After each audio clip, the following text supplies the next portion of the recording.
Hello, mapagpalang araw sa lahat. Ito na naman po ang tagapaglingkod nyo, karunungan ng Diyos, aka Martial Arts. Ang totoong pangalan ay Rachel R. Kabungkal. So, ang topic naman natin ngayon is patungkol sa gumamilasilis na maaaring ilagay sa langisan at of course sa kwintas na bao o sa mga habak o sa lahat ng uri ng depensa. Pwedeng panghalo. So, ito.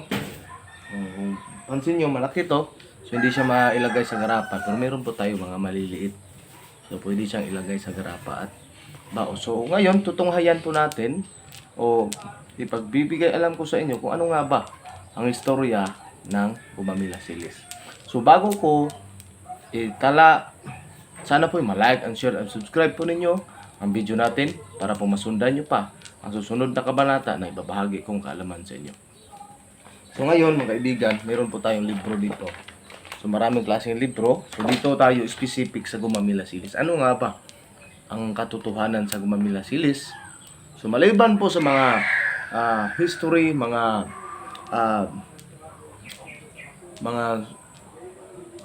istorya ng mga o kwento ng mga kaninunuan namin dito sa mga tribong Bagubo, tribo ng Surigao noon, tribong Bilaan, tribong Kaulu, o tribong Bilaan to, sorry. Lahat po ng mga katutubo, alam nila ang istorya ng gumamilasilis. Pero ngayon, dito muna tayo sa karunungang lihim. Ano nga ba ang gumamilasilis? So, babasahin ko. Sinasabi sa mga taga-bundok Banahaw na ang gumamilasilis ay mabisang anting-anting upang magkaroon ng maraming mamimili sa inyong tindahan at sa pagpaganda ng kabuhayan. Ito ay mula sa bunga ng isang kahoy na kapag natuyo ay nagiging kurting bulaklak na bilog na may 5 petals. So yan. So, ulitin ko pagbasa ha. Sinasabi sa taga-bundok Banahaw na ang gumamilasilis ay mabisang anting-anting upang magkaroon ng maraming mamimili sa inyong tindahan at sa pagpaganda ng kabuhayan. Ito ay mula sa bunga ng isang kahoy na kapag natuyo ay nagiging kurting bulaklak na bilog na may 5 petals sa loob. Marami daw ang nagkapatunay sa bisa ng gumamilasilis. Napagkaalaman ko din dati na ginagamit din ang gumamilasilis sa mga bagay hinggil sa pag-apaalis ng masasamang banta at pagpalubag loob. So, again, ginagamit din ang gumamilasilis sa mga bagay hinggil sa pagpapaalis ng masasamang banta at pagpalubag loob. May kahawag ito, ang gumamilasilis, doon sa Rudraksha beads na ginagamit ng mantra ng mga alagad ni Shiva. Doon sa mga wala pang prayer beads na ginagamit pang mantra, mukhang maganda sa chuchot. So, yan. Ayon sa Testamento Verdadero sa Pedro ng karunungan ng Diyos, ang gumamilasilis ay kumakatawan sa animasulang birhen. So, siguro, yan. So, sabi dito, ayon sa testamento ng Sao Pedro at karunungan ng Diyos, ang gumamilasilis ay kumakatawan sa animasulang birhen. Ibig sabihin, kumakatawan sa mahal na birhen. So, ngayon, anuhin ko sa inyo, sa amin, pagkakaalaman namin, ito ay tinatawag na bulaklak ng langit o rusa mundi. Ito ang kumakatawan din. So dito, kumakatawan sa animasulang birhen o inang o tinatawag nating inang may kapal. So ito ang gumamilasilis sa amin, sa mga katutubo, lahat ng tribo dito sa Mindanao. Hindi po siya pangpaswerte. Hindi lang po sa pangpaswerte, kundi ito po ay may angking kapal. So bakit? Nung sinauna kasi, panahon, mayroong mga ngaso dito sa amin. Lagi nilang sinasabi na mayroon talaga daw malaking baboy ramo na kahit ilang ulit na nilang binaril ng shotgun, binaril ng kahit anong uri ng armas, nagtataka sila at hindi talaga natatablad. So ang ginawa ng mga ngaso, sinundan nila yon para malaman nila kung paano nga ba siya makuha, kasi napakalaking baboy ramo. sinundan nila at nakita nila na ang baboy ramo ay laging pumupunta sa isang puno. Kung saan ang puno na yun ay ang puno ng gumamilasilis. Kinakain niya ang bungang ito kasi ang bunga nito ay manamis-tamis, parang aranghita, parang yung sangkis. So yun, kinakain ng baboy ramo. Siyempre, ang buto, kasi ito yung buto niya, linulunok niya. Sinasabay na sa paglunok. So noon, kaya doon sila nataka. Kaya, try nilang barilin nung andun na sa puno. Mas lalo pa kasi doon hindi pumutok ang baril nung andun sila sa puno. So kaya, yun, ang katutubo, siyempre meron siyang kakilala na alagad ng batas. Itinuro niya. Ibinagay niya at itinuro niya na dalhin lang ito. At yun naman ang nagiging basihan ng mga nasundan ko. Dahil hindi talaga sila natatablan pag mayroong ganito. So experience ko naman ito, tama yung sinabi dito sa libro na meron ka talagang meron siyang pangpaalis ng masasamang banta at pagpalubag loob. Alam nyo bakit? 2016, naging object ako ng isang commander ng NPA kasi nga dahil sa haka-haka ng mga kapitbahay ko dun sa bukid, sinabi na ako ay informant ng mga army o ako ay intelligent. So, hinanap ako ng isang commander, pero nagtaka ako kasi yun nga, magpapaalis ng masamang banta, hindi nila ako nasumpungan. Nahuli nila lahat ang buong sityo, pero ako nagkataon ay umalis ako na oras na yun. Wala ako doon. Nagtaka na lang ako nung pagbalik ko naman doon, sinabi nila na dinakip sila lahat dahil sa akin. So, ibig sabihin, tama po itong pagpaalis ng masasamang banta at pagpalubag loob.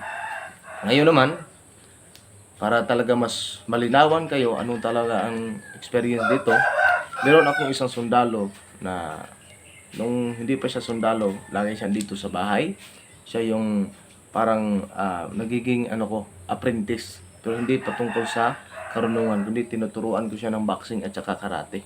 Kasi lagi siyang binubuli kasi maliit lang na bata. So, kalaunan, pinayuhan ko siyempre matutong magbasa, mag-aral ng mabuti hanggang sa nakapag-apply ng sundalo. So nung nag-apply siya ng sundalo, kasagsagan ng nanalo si Duterte 2016. Nung nanalo kasi si Duterte, inakala ng mga kapatid natin na makakaliwa na mananalo na rin sila kasi papayagan sila. So akala nila na sila ay mas lalakas ang sandatahan nila. Sa kabilang panig ito sabihin ko na lang po na mga komunista.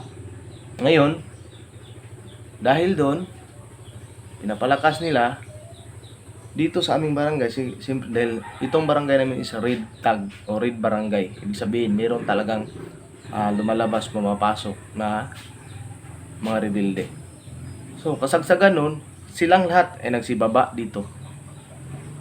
Sa oras ng bumaba dito lahat ng mga rebelde, nagkataon nagpunta dito ang sundalo na yung tinuruan ko. Pumunta dito sa amin kasi andito ang bahay nila. So nagtaka siya nung ang experience siya, nagtaka siya dahil bakit daw ang daming tao na pumupunta sa kanya na oo, kilala naman niya, pero nung unang panahon na hindi pa siya sundalo, hindi niya kaibigan. So nagtaka siya dahil bakit nung naging sundalo siya at nauwi siya dito isang araw ay isang gabi, dinadalhan siya ng mga maiinom. So nung una hindi pa siya nagtaka, minom siya mula alas 4 ng hapon hanggang sa alas 11 ng gabi. Nag-text siya sa akin o nag-chat. Sabi niya, "Go, nagtaka na ako bakit ang daming pumupunta na tao dito. Hindi ko naman to sila talagang kaibigan." So, sabi ko sa kanya, "Antayin mo ako, kukunin kita dyan." So nung tinanong ko bago ko siya kinuha, tinanong ko muna kung sino mga tao doon. So nagkataon na meron doong isang tao na may kapatid talaga na nasa makakaliwang grupo. Sabi ko, bakit andyan yan na tao? Hindi mo naman talaga yan kaibigan kasi bago lang yan tumira dito. At alam mo ba na ang kapatid niyan is active sa bukid? Sabi ko sa kanya. Kaya yun, natakot siya. Sabi niya, kunin mo ako. Kaya kinuha ko siya. Siguro ang layo ng bahay namin dito is mga 500 meters. So ginawa ko, siyempre nagdasal ako dito sa altar kasi sugal din yun yung buhay ko. Kinuha ko siya. Nung kinuha ko siya, ayaw pumayag ng mga tao doon. Sabi ko siyempre sabi ko, meron kaming lalakarin. So kinuha ko siya. Nung kinuha ko naman siya, dito, pinahawak ko siya ng 2 kandila. Tapos nung sindihan ko, hindi talaga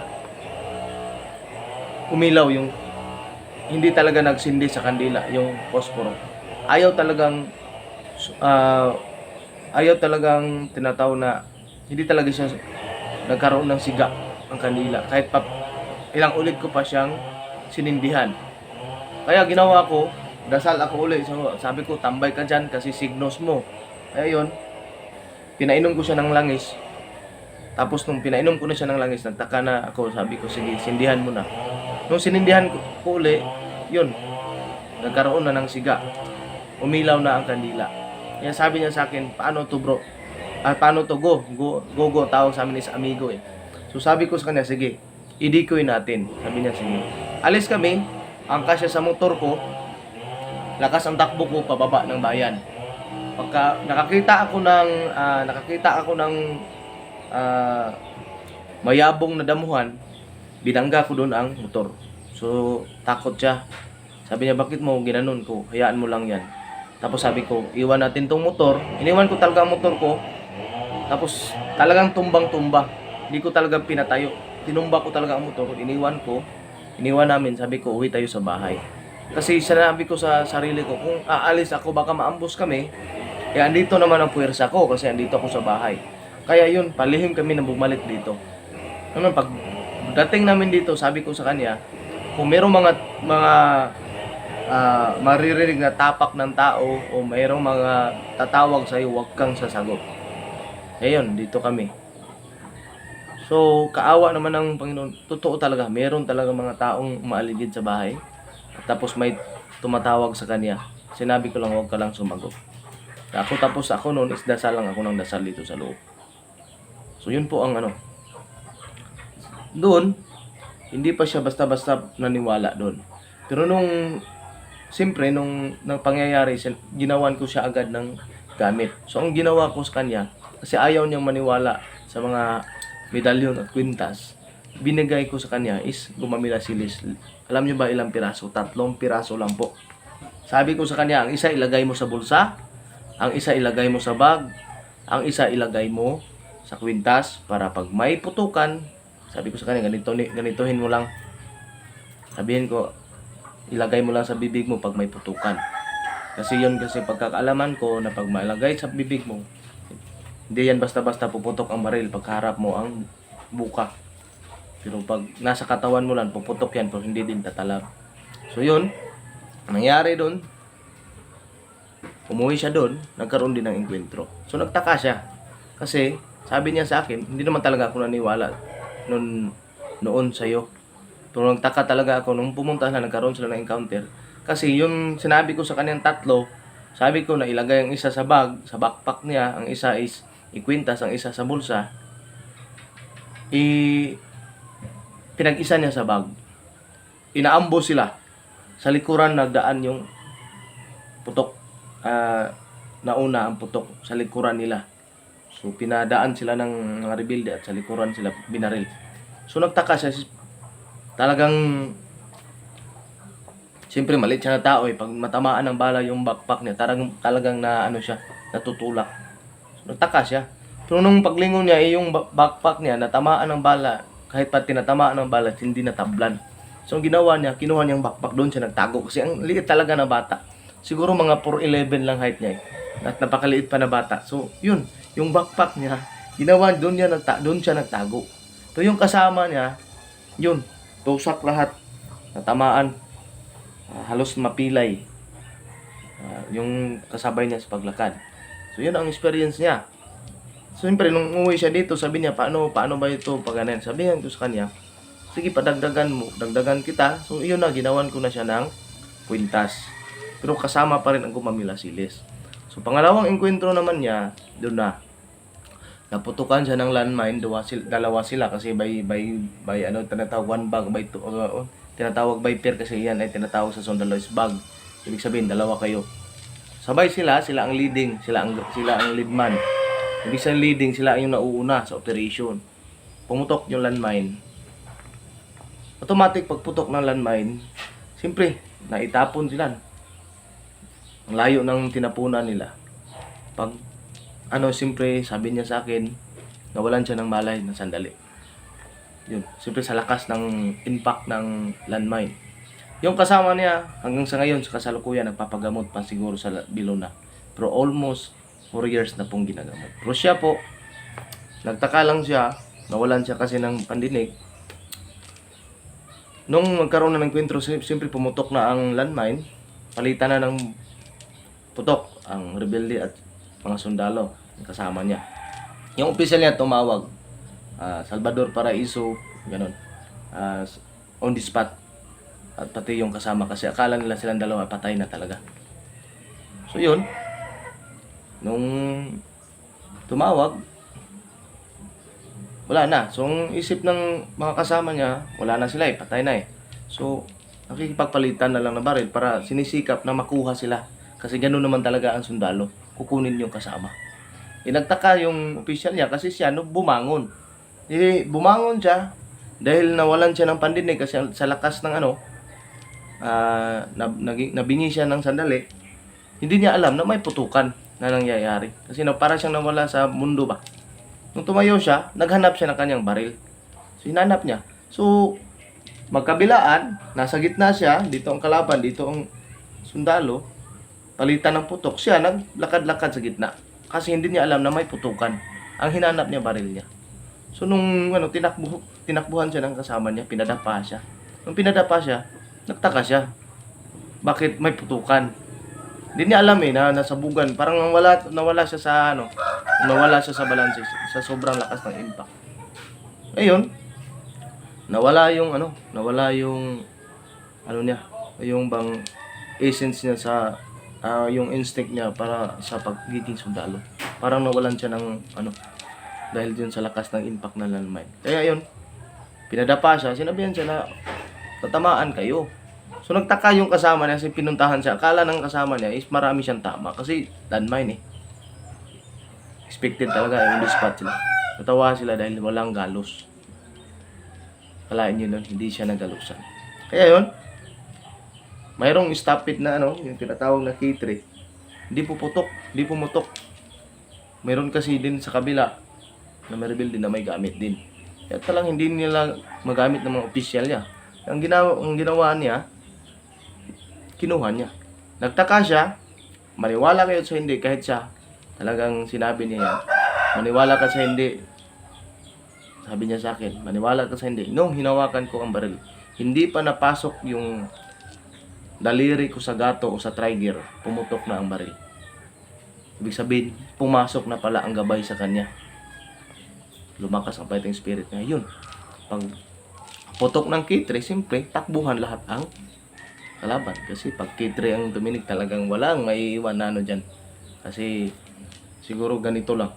2 inch lang siguro ang agwat ng bala. So pag irapido mo siya, wala talaga makatakas. Ngayon, pag uwi niya dito, siyempre, hindi ko alam na may pangyayaring gano'n sa kanya. Pag uwi niya dito, lakas ng takbo, tumakbo pa, tupunta sa akin, yumakap, umiyak, nagpapasalamat. So, yun naman ay pinapasalamat ko sa taas. Alam nyo ba yun? So, dagdagan ko ng kaunti. Dahil sa pangyayari yun, yung official niya na tumawag sa kanila talagang tumawag sa opisina na sinabi na on the spot siya, yung official na yun, nagtaka talaga bakit hindi siya napano. Kaya ang nangyari, pumunta din dito ang official niya, nakahingi ng gamit sa akin. At so far so good naman ngayon, siya yung nakaka-score ng marami.